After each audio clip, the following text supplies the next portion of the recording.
آج کل لوگوں کے وفات پر قرآن خوانی کا اہتمام کیا جاتا ہے، مقصود ایصال ثواب ہوتا ہے۔ صحابہ کے دور میں بھی کیا ایسا ہوا ہے؟ کیا قرآن خوانی میں تعاون جائز ہے؟ کیا اس اہتمام سے واقعی مرحوم کی روح کو فائدہ پہنچتا ہے؟ جبکہ قرآن خود کہتا ہے کہ وَلَيْسَ لِلْإِنسَانِ إِلَّا مَا سَعَىٰ۔ میرے علم میں یہ بات نہیں ہے کہ قرآن خوانی کا یہ طریقہ کب سے اختیار کیا گیا ہے، لیکن یہ بات میں جانتا ہوں کہ سلف میں اس کا کوئی ذکر نہیں ملتا کہ کسی کے وفات پر قرآن خوانی کی گئی ہو، نبی صلی اللہ علیہ وسلم یا صحابہ رضی اللہ عنہ کسی کے بارے میں۔ بہرحال یہ بات کی ایجاد ہے اور اچھی ایجاد بھی نہیں ہے کہ نعم البدعت کہا جائے، بلکہ یہ ہے کہ کل بدعت ضلالہ و کل ضلالۃ فی النار، اس کو کوئی تعلق نہیں ہے۔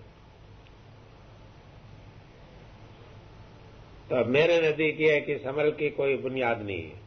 صحابہ کے دور میں ایسا میرے علم میں کوئی چیز ایسی نہیں ہے۔ کیا قرآن خوانی میں تعاون جائز ہے؟ میں نے آج تک کسی کی قرآن خوانی نہیں کی، حالانکہ ہوتی رہتی ہے، لیکن مجھے یاد نہیں ہے کہ میں نے کبھی اس بدعت کا ارتکاب کیا ہو۔ اس کے معنی یہ نہیں کہ میں کوئی بڑا پارسا آدمی ہوں، میں نے گناہ بہت کیے ہیں مگر یہ گناہ نہیں کیا۔ کیا اس اہتمام سے واقعی مرحوم کی روح کو فائدہ پہنچتا ہے؟ جبکہ قرآن خود کہتا ہے کہ واقعہ فائدہ پہنچنے کی کوئی عقلی دلیل تو معلوم نہیں ہوتی، سمجھ میں نہیں آتی کہ کس طرح فائدہ پہنچ سکتا ہے۔ جبکہ ایک شخص ایسے لوگوں کے لیے قرآن خوانی بلوم ایسے لوگوں کو ہوتی جنہوں نے کبھی قرآن کو نہ پڑھا نہ ہاتھ سے اٹھایا، ظاہر ہے کہ ان کو تو فائدہ پہنچ ہی نہیں سکتا۔ لیکن جس شخص نے فرض کر لیجیے کہ قرآن پڑھتا رہا ہے تو قرآن نے ایصال ثواب کے فائدہ پہنچانے کے جو طریقے وہ متین طریقے پہ بتا دیے کہ اس طریقے سے ہو سکتا ہے۔ تو جب اس میں نہیں بتایا ہے تو یہ ہمیں تو جب بتایا نہیں گیا تو پھر یہ کہ کس طریقے سے فائدہ پہنچ سکتا ہے۔ اس وجہ سے میرے نزدیک یہ ہے کہ اس کی کوئی ایسی دلیل نہیں ہے کہ جس دلیل کی بنا پر کوئی شخص یہ کہہ سکے کہ اس سے میت کو کوئی فائدہ پہنچتا ہے، اور ان لوگوں کو بھی نہیں فائدہ پہنچتا جو لوگ کی یہ کام کرتے ہیں، اس لیے کوئی بدعت کے مرتکب ہوتے ہیں جو پیغمبر نے نہیں کیا، جس کا حکم نہیں دیا، صحابہ نے نہیں کیا، نہ میت کو پہنچتا، ایک کار عبث ہوا، اور کار عبث ایسا ہوا کہ جس کے اوپر بدعت کا اطلاق ہو سکتا ہے۔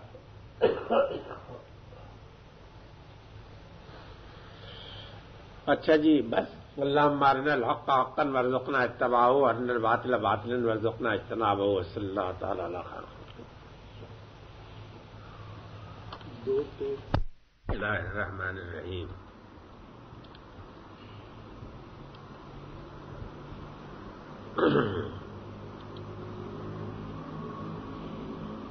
وَإِذْ أَخَذْنَا مِيثَاقَكُمْ وَرَفَعْنَا فَوْقَكُمُ الطُّورَ خُذُوا مَا آتَيْنَاكُمْ بِقُوَّةٍ وَاذْكُرُوا مَا فِيهِ لَعَلَّكُمْ تَتَّقُونَ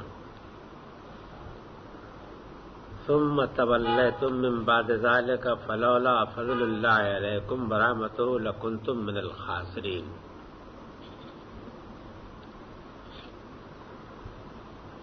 اور یاد کرو جبکہ ہم نے تم سے میثاق لیا،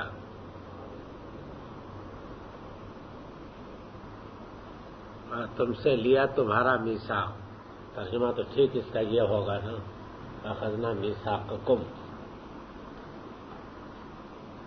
یعنی وہ میثاق کے جو تم سے لیا گیا شریعت کا، کی پیروی کا اور تورات کی پابندی کا،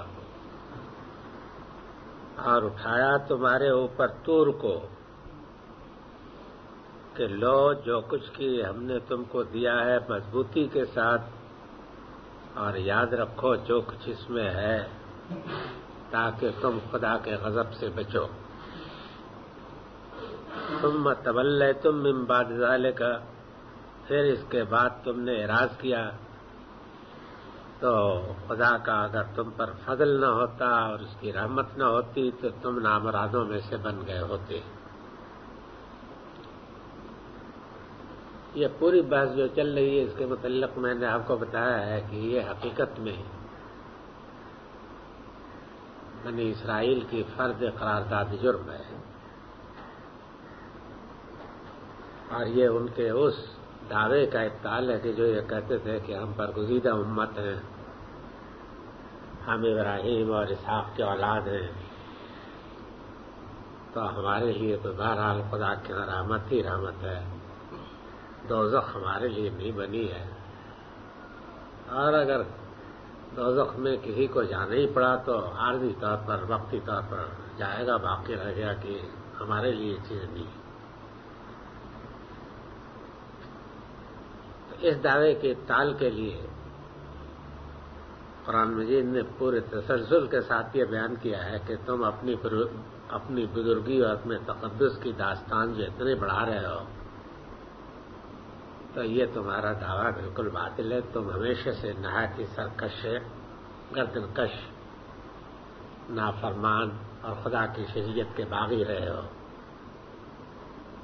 یہ تو اللہ کی رحمت تھی اور اس کا فضل تھا کہ تم کو مہلت دی گئی۔ تو اوپر جو سلسلہ بیان تھا وہ بھی یہی تھا، اس کو ختم کیا تھا اس آیت پر جو ہے کہ ان الذین آمنوا والذین ہادوا والنصارى والی آیت پر، جس میں یہ اصولی حقیقت بیان کی گئی تھی کہ مسلمان ہوں یا یہودی ہوں یا نصارہ ہوں یا صابی ہوں، کسی کو بھی محض ایک روح ہونے کی بنا پر خدا کے ہاں کوئی شرف و عزت حاصل نہیں ہے، بلکہ جو کچھ بھی عزت حاصل ہے ایمان عمل صالح کی بنا پر، اور اس میں سب سے پہلے مسلمانوں کو لیا ہے، اس لیے کہ اللہ میاں سے زیادہ کون بہتر جانتا تھا کہ مسلمان بھی اسی یہودیت پہ مبتلا ہوں گے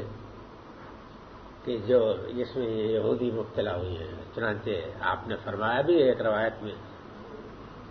کہ تم ہر اس سوراخ میں گھسو گے کہ جس میں یہودی گھسے، مسلمانوں کے متعلق فرمایا گیا۔ تو مسلمانوں نے بھی اپنے لیے وہ امت مرحومہ کا ایک نظریہ پیدا کر لیا، تو امت مرحومہ جو ہے اس کے لیے تو ابدی دوزخ کا تو کوئی سوال ہی نہیں، سمجھا؟ باقی رہ گیا کہ ستم بالا ہے، ستم یہ ہوا کہ عملی پابندیوں سے بھی ان کو آزاد کر دیا گیا، یعنی مرجع کا جو عقیدہ ہے وہ عقیدہ کو ہمارے یہاں بھی اپنا لیا گیا کہ عمل کوئی بہرحال نجات سے محروم کرنے والا نہیں ہے، حالانکہ یہ بنیادی طور پر یہ غلط ہے بالکل عقیدہ۔ نافرمانیاں جتنی ہیں ان کے لیے ضابطہ بنا ہوا ہے، بے شک، سمجھ گا، اس ضابطے کے مطابق تو جو غلطیاں بھی ہوتی ہیں معاف ہو جاتی ہیں، لیکن اگر کوئی یہ سمجھ کر کہ ہم امت مرحومہ ہیں انہی نافرمانیوں کو اپنے لیے اوڑھنا بچھونا بنا لے تو بہرحال جہنم خالی تو نہیں رہے گی، پھر وہ بھری جائے گی اسی طرح کے لوگوں سے۔ تو اس حقیقت، بنیادی حقیقت کی یاد دہانی کے بعد پھر وہ سلسلہ مضمون جو پہلے سے چل رہا ہے وہ آگے آئے گا، اور پھر اس کے بعد یہی مضمون ٹیپ کے بند کے طور پر پھر آئے گا آگے۔ اخذنا میثاقکم ورفعنا فوقکم الطور خذوا ما آتیناکم بقوۃ واذکروا ما فیہ لعلکم تتقون۔ تم سے میثاق، تمہارا میثاق لیا، یعنی تمہارے حصے کی جو شریعت تھی جو تمہیں ملنی تھی وہ اللہ نے تم کو دی، اور اس کی پابندی کا میثاق لیا۔ اب یہ دو لفظوں میں قرآن مجید نے ادا کر دیا، ترجمے میں اس کو ادا کرنا آسان نہیں ہے۔ شاہ صاحب نے بھی اسی طرح سے ترجمہ کر دیا، جب لیا ہم نے اقرار تم سے۔